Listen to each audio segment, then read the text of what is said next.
Bismillahirrahmanirrahim. Assalamualaikum warahmatullahi wabarakatuh. Hai guys, yuk bisa yuk semangat. Sebelumnya terima kasih karena kalian telah menyempatkan diri menonton channel ini. Channel ini dibuat guna untuk memenuhi tugas fisika thermal kelas C yang diampu oleh Bapak dosen saya, Bapak Trengginas Eka Putra Sutantio MSI. Nah, kalau kata pepatah orang dulu sih, tak kenal maka tak sayang.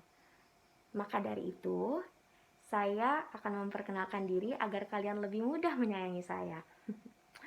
Perkenalkan, nama saya Windy Jalnadia. Saya berasal dari Universitas Andalas, Fakultas Matematika dan Ilmu Pengetahuan Alam, yang pastinya jurusan Fisika, dengan nomor induk mahasiswa saya 1810441038. Sekian ya perkenalan singkat dari saya. Nah, kita langsung ke pembahasan mengenai heat engine dan refrigerators. Nah, heat engine atau yang kita kenal dengan mesin kalor adalah suatu perangkat atau mesin yang dapat menyerap panas dan mengubah sebagian energi menjadi kerja. Salah satu contohnya adalah turbin uap ini, seperti pada gambar. Turbin uap ini digunakan untuk menghasilkan listrik di sebagian besar pembangkit listrik saat ini. Pada mesin kalor, kerja yang dihasilkan mesin merupakan perbedaan antara panas yang diserap dan panas buangan yang dikeluarkan. Hukum pertama termodinamika menyatakan bahwa energi kekal, karena keadaan mesin harus tidak berubah di akhir siklus. Energi yang diserap harus sama dengan energi yang dikeluarkan. Secara sistematisnya, QH sama dengan QC tambah W. Substitusikan W pada efisiensi, sehingga E sama dengan QH kurang QC per QH sama dengan 1 kurang QC per QH. Dari persamaan tersebut disimpulkan bahwa efisiensi tidak boleh lebih besar dari 1 dan dapat sama dengan 1 jika dan hanya jika QC sama dengan 0. Hukum kedua termodinamika menyatakan bahwa total entropi mesin ditambah lingkungannya dapat meningkat, tetapi tidak berkurang, karena keadaan mesin harus tidak berubah di akhir siklus. Maka entropi yang dikeluarkan pun harus setidaknya sama dengan entropi yang diserap. Dengan begitu, hukum kedua termodinamika dapat ditulis sebagai QC per TC besar sama dengan QH per TH atau QC per QH besar atau sama dengan TC per TH, sehingga efisiensinya E kecil sama dengan 1 kurang TC per TH. The Carnot cycle atau siklus Carnot. Siklus Carnot adalah proses termodinamika yang dialami oleh zat kerja working substance pada mesin Carnot. Zat kerja di sini yaitu bahan yang mampu menyerap panas, membuang panas, dan melakukan kerja. Siklus Carnot sangat efisien, namun meskipun begitu sangat tidak praktis juga. Pada siklus Carnot terjadi pemuaian isotermal pada suhu kurang dari TH dan kompresi isotermal pada suhu lebih besar dari TC. Keseluruhan siklus terdiri dari 4 langkah. Seperti pada diagram tersebut, pada A, pemuaian isotermal di TH sambil menyerap panas. Pada B, ekspansi adiabatik dari TH ke TC.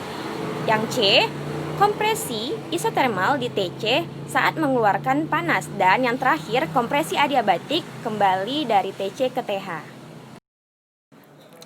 Setelah pembahasan kita mengenai heat engine tadi, kita beralih ke refrigerators. Refrigerators atau yang kita kenal dengan mesin pendingin adalah mesin kalor yang dioperasikan secara terbalik. Diagramnya bisa dilihat seperti gambar. Diagram umum mesin pendingin. Diagram ini menunjukkan aliran energi masuk dan keluar dari mesin pendingin. Panas yang diserap mesin berasal dari tempat yang disebut reservoir dingin, sedangkan panas buangan atau limbah dari panas tadi dibuang ke reservoir panas.